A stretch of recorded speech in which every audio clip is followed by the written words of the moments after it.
এই হোটেলে নেই কোনো মালিকের চেয়ার, নেই কোনো কর্মচারীর কড়া নজর। যে যার মতো আসে, গরম ভাত, মাছ, মাংস, ডিম যা মন চায় নিজের হাতে তুলে খেয়ে নেয়। টেবিলে সাজানো থাকে ধোয়া প্লেট। প্রথমে একটি প্লেট হাতে নিয়ে বুফে স্টাইলে খাবার তুলে বসে পড়ে সবাই। সবচেয়ে আশ্চর্যের বিষয়, খাওয়া শেষ হলেও টাকা নেওয়ার জন্য কেউ নেই।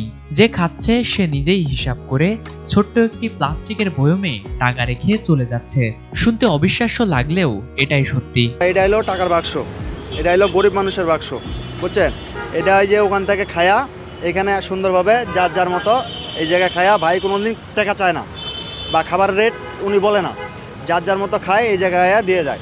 ভাঙাচোরা টিনের ছাউনির নিচে দাঁড়িয়ে থাকা এই হোটেল যেন গরিবের স্বপ্নের বুফে।